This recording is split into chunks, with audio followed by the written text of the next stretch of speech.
Hello and welcome to the show. Now, over the last couple of weeks, I've been talking about publications and the diversity that they create when it comes to Islamic media especially, and one of those publications is Modest Muse. Mushra Hartley is here. She's with Media 24 and she's the publishing manager. Have I got that right, Mushra? Yes, you've got it right. Welcome to the show. Thanks, Faizal. Thanks for having me. Thank you. Now, I recall a couple of weeks ago you coming and talking about the publication to us, and my first thoughts was when I chatted to you was that we are in dire need of this what you're doing, and that was because we needed to create media diversity. We needed to fill a gap, and Muslim women in specifically, they needed a space to be filled within intellectual capacities that revolve around media. They needed more. I feel that they're not getting enough of that, and you filling that gap, and Modest Muse is now there. Tell us about where did it all start and why? I understand why, but I needed to understand from you why. Firstly, I'm not filling the gap completely as yet, but it's a starting point. Modest Muse started 2 years ago as a mobile magazine, and we've generated a nice international following. We've got 10 content pillars. They include fashion, beauty, cooking, Sunnah practices, a Quranic verse of the day. So it's all Islamic lifestyle content, and we've now taken that content and realized that there's a gap to fill within the print media space. And so we've taken that content and put it in a tabloid publication that's going to be printed every 2 weeks. That is printed every 2 weeks, sorry. So effectively, you're saying that the online version plays its role, but it cannot fully play a role because not everybody's online. We might live in a very online space because of what we do and maybe the age bracket and maybe the society that we find ourselves in, but a large part of our people are not online. My mother, for instance, would love to read many things, and she needs to grab newspapers as they come along. So you fill that gap. We've looked at analytics, Faizal, and we saw even though smartphone penetration is picking up in South Africa and that Modest Muse is being read mostly on smartphones, like you say, there are a lot of women that aren't reading this type of content on their smartphones. They use these devices for other things. And also, I think we're still a very content-starved people, and we like things printed. I mean, there are books and little surahs that are still handed out, yasins that people keep in their handbags. So we like something tangible in our hands to page through. So we are still a very print people, and we haven't had something print to evolve to digital from. So this Modest Muse is kind of working backwards. There was the mobile magazine. We tested the market. We saw that there was a market for it, but that print gap was still there. Do you feel that your place within the publication, being the person that conceptualized most of that, do you believe that this was something that you wanted to do for a long time, or were there other issues that came up that just made this happen? Because normally anybody that's going out there putting a publication of this nature should have had a natural inclination to want to create that sort of change and want to create that sort of contribution to society. It's been an evolution, Faizal. Besides me wanting to do this for a long time, the idea sparked when I got married, and I realized that I was looking online for advice. So I had another thought going through my head. So you're getting married, you feel you had another voice, so let's go for a newspaper. It's like it started when I got married, so I was looking for advice on marriage, on things that I was maybe too uncomfortable to ask my friends or my parents about, and I was looking online and I wasn't always getting the correct information, and sometimes I'm talking about simple things, cooking, wife's responsibility, childbirth, breastfeeding, that type of thing. I was looking for that information and I wasn't finding it. Besides that information, I also started dressing differently, and I was looking for how to adapt Western fashion to hijab, and looking towards international celebrities like your Dina Tokyo, your Yaz the Spaz, looking toward them for advice. And then I realized, why don't we have that here? Why aren't there celebrities over here? Why aren't those fashion bloggers here? Why aren't there foodies here that I can turn to? And I thought, Because society needs it. yes, Whether we like it or not, but if we don't put the correct role models around that are pushing out the correct messages, they're going to follow somebody else. Yes. It's as simple as that. definitely. So I thought about creating collaborations with phenomenal, and there are so much phenomenal women around us that just don't have a platform to showcase their work or their talents. And this is where the idea for the magazine, online magazine, started. So you under a big brand, and that's Media 24.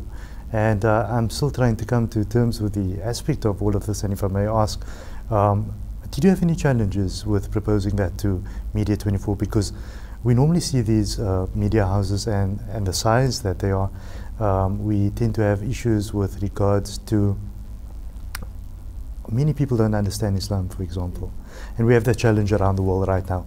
While the rest of the world in the West is saying that Islam is this, that, and the other color, and all the stigma that's going around with all of that, you come along to a publishing house that is generally not Islamically driven, and you propose this, and the answer is yes, and you're doing it. I find it amazing. Is that a sign of the diversity of South African society? Because it's interesting. I think generally Media 24 is very transformational, very innovative. So when I pitched the idea 2 years ago, it was initially for a glossy monthly magazine. I wanted to see Modest Muse magazine next to the Cosmo and the Glamour on your shelves in the retail stores.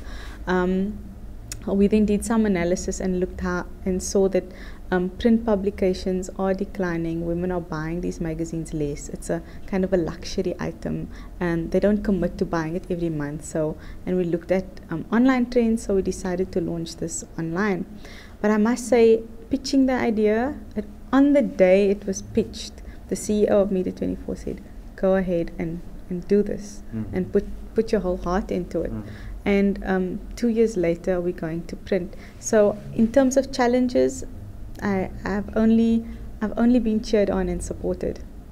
That's excellent. So we're looking at the publication being an initial 12, 14 page, I think? 12 pages 12 initially, pages. yes. What do people expect to see? What's the highlights, and what makes it different from any of the other publications out there? Each page is dedicated to a section. We've got a section called We Like. We've got that will focus on travel, design. We've got a section for beauty and fashion. We've got a section for having your say, putting your voice out there. We've got a section that celebrates a unique woman that's doing wonderful things in the community or in business. So what makes this publication unique is that it's a platform for women, and it's not only me contributing the stories. I've got 20 contributing writers, and it's growing. I've got ladies writing in their stories and their questions every day. So it's for Muslim women by Muslim women. So essentially you've got a cross-section of things happening in there, and lots of information. The look and feel. I think that we have become tired of the normal look and feel of newspapers we're receiving in the community. My personal take is that, and I'm happy to hear this, but they're very political and they're very bent on the past. And I feel that this is a new generation of South Africans. We don't want to forget the past, but we build on them to move forward. But we cannot linger too much in the past. And so, is that different in your paper? Are we looking for a fresh, positive, forward-going, forward-thinking approach? Instead of writing a history book every week or every month, whatever it might be. Definitely, Faizal. Modest Muse is about here and now. That's my take on the publications I find in South Africa. And I'm going to say that outright. It's like, for me, it's reading a history book. And I don't like reading history books. I like knowing what's going on today. Well, Modest Muse is about here and now. You are a Muslim woman here trying to implement a religion that stems from the East in Western society. You've got unique challenges. You've got to educate your kids with... It's a fusion of It's a fusion of all the challenges you go through. You've got to dress in a certain way, conduct yourself Islamically while upholding maybe corporate Western values. So it's about finding balance. It's about your life here and now, and we're here to assist you in living the best life that you can. Where do you draw your inspiration from for content? So Is it things that happen around you all the time? Do you have a limitation on the stories that you cover, for example? You see things happening around you that might be of social demonic behavior. Are those stories that we're going to see in Modest Muse, or are we talking more about positivity and lifestyle? It's definitely more leaning towards positivity and lifestyle. We will cover some global issues, but it's about here and now, the lifestyle that you're living here and now. How do you see the paper broadening the perspective of Muslim women in Cape Town, and perhaps online, on your online version? We understand that in any society that we go to, people are very blinkered because of things that they are exposed to around in their space.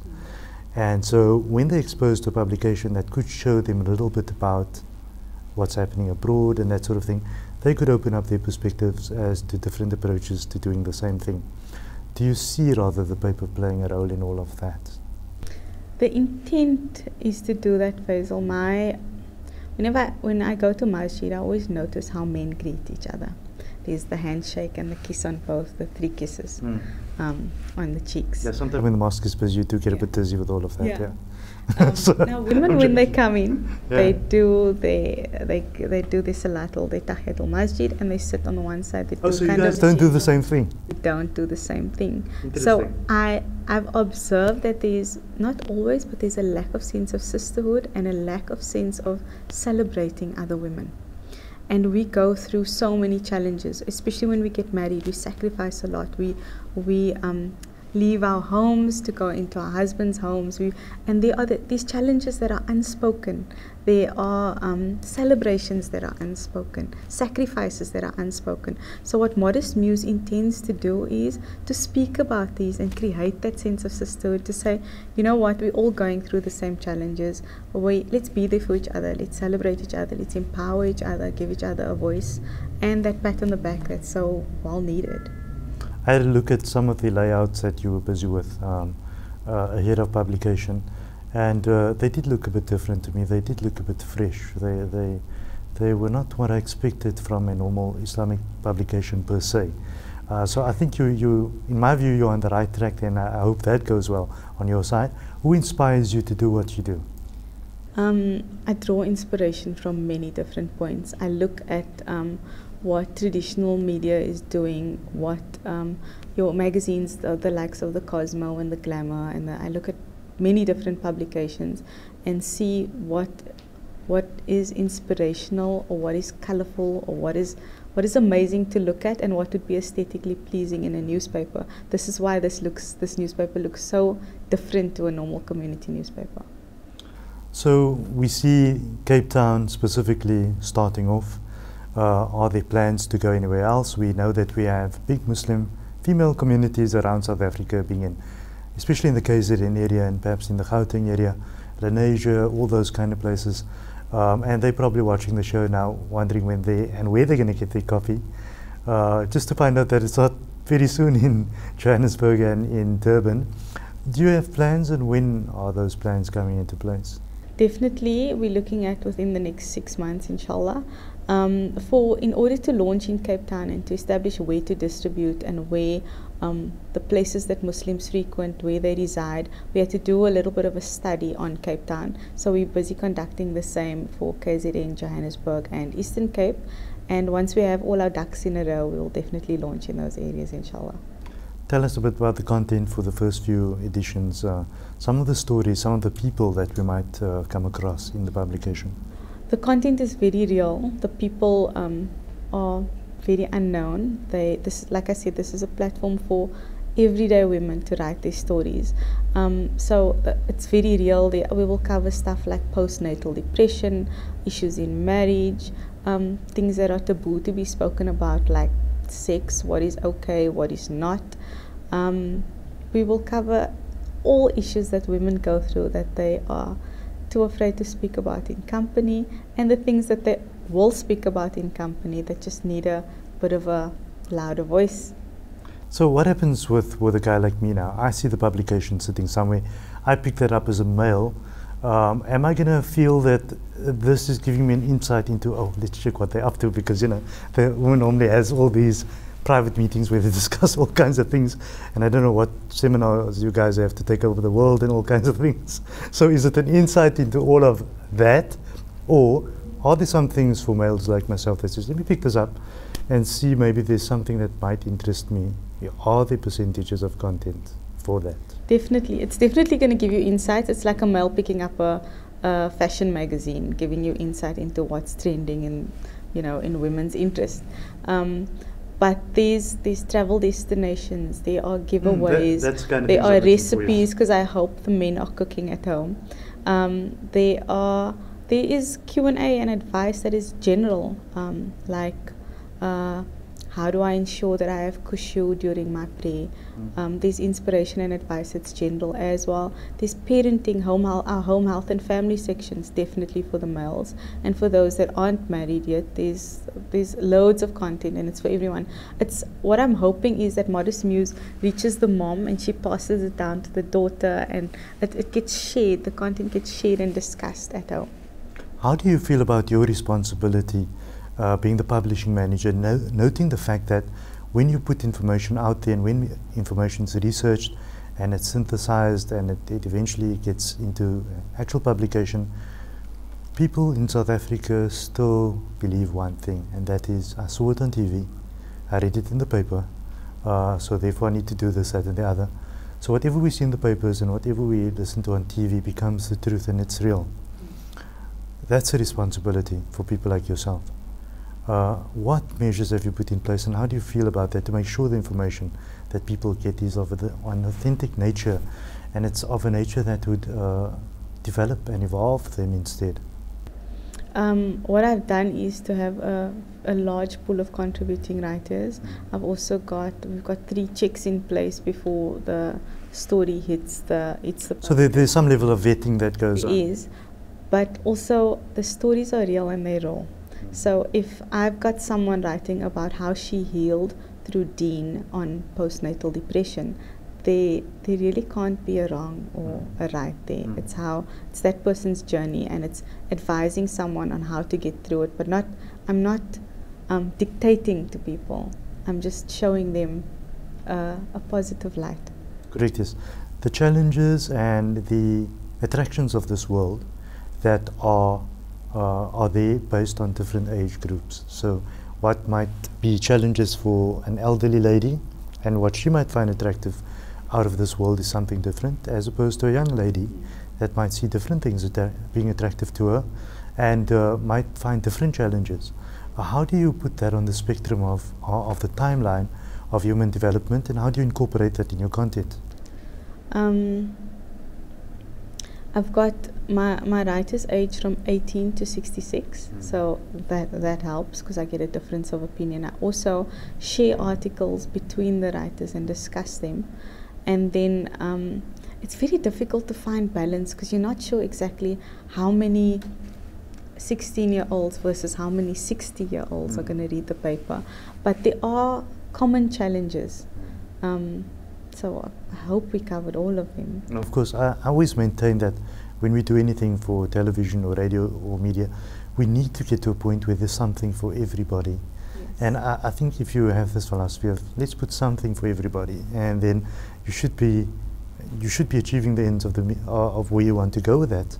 Maybe I should take a step back and say how we outline this content. So we did a study of all the Muslim women in South Africa, what the average age is, where she shops, what she spends, what she likes to eat, what she likes to buy, and we found middle ground, and we are covering that middle ground with a little bit of the peripheral stuff. But shopping obviously for women is a big thing, am I right? It's a big thing, and not just shopping for clothing or for herself. The woman we've discovered through this study and research is the matriarch. She's the decision maker. Even the tiles that go in the bathroom, she's deciding on the color. So she influences the husband's purchasing decisions. So if you agree that shopping is a big thing for women, and that's a big component of your editorial, things that are related to new things on the market and that sort of thing, does this not pose a good opportunity for advertisers to come along and advertise their products? Because I mean, like you're right, a woman does decide what's the tile's going to be, or even the car. Yes. So if that's true, people should be advertising in modest It is a Muse. great opportunity because you're reaching the exact market that you want to reach, especially with food stuff, especially around certain religious holidays like Ramadan, Eid. You're reaching the exact market that you want to reach. Because if you think about this properly, Mushra, it's the woman that really decides what color the house is going to be painted, or she's going to decide what couch set we're going to take, what they're going to wear. Yes, you're right. So I think advertisers need to be more tuned into all of that, that you are actually talking to the person in a household that ultimately makes these aesthetic decisions on things. So if you're going to be out there selling clothing, furniture, all those things are applicable to a female buyer. Definitely. We've also discovered through our studies that these women, although I think it's 30% of them are marked as at-home moms, they're not at home doing nothing. They run little businesses on the side. They sell things. They do things like Herbalife, Avon. So they've got expendable income, and they drive the house economically. Most of them are share the household responsibility 50-50. So they are decision makers. They've got expendable income, so they need to be spoken to. Competitions, that sort of thing, where are you sitting with that? We definitely, as with the online magazine, we had a giveaway once a week. We had big brands like Nivea giving away hampers, so we will continue to do that in the paper. Distribution, is there a cost attached to your readers or not? There's absolutely no cost. The intent was that this community is content starved. We need content. We need it packaged in a way that speaks to us, and so there's no cost to the reader. I know certain regions in Cape Town are getting to the door delivered copies, and whilst others might get their copy at certain selected stores or places of interest that they might find that. Is that a model that might go around nationally as you get there, that certain target and focused areas will receive a copy delivered to the postbox? Definitely. We've looked at, there are 9 areas in Cape Town that have 60% or more Muslim residents, and in those areas we're delivering door to door, and we're going to use the same distribution model in KZN, Joburg and Eastern Cape. So I'm somebody that might be interested in reading what the paper's about, and I see the paper laying on a desk somewhere. Give me one reason why I should become a Modest Muse fan. There's no other publication like it at the moment. So you're going to find something in there that you haven't seen before. Modest Muse as the name, as the last question. I always found it fairly interesting, I must admit. I get the modest part, I get the muse part. Tell us a bit about the title and why. One of the best characteristics of believing men and women is that of modesty, and that's in Hadith. So the term modesty comes from that it needs to be a part of your character as a believing woman, but it doesn't. You don't need to be modest and be oppressed. There's this thinking around the world that women in hijab or Muslim women are oppressed. They're meant to be staying at home, looking after the kids, and they don't think for themselves. They don't make any decisions for themselves. So Modest Muse is showing that we are absolutely not that type of woman. We are believing women. We've got modesty as part of our character, but we are inspirational and we're doing phenomenal things. And we can inspire not only other Muslim women, but non-Muslim women as well. Mushra, thank you very much. I think from that last line we can obviously see that Modest Muse is there to celebrate women, their achievements, their developments and their growth at the same time. Thank you for that. Thank you, Faizal. Well, you can visit the website. The details is on the screen. Modest Muse has hit the shelves, and I think there's something for everybody and every woman out there that's interested in what the latest fashion might be, the latest stories, tips on health, lifestyle, and more. Until next time, thank you for joining us. Goodbye.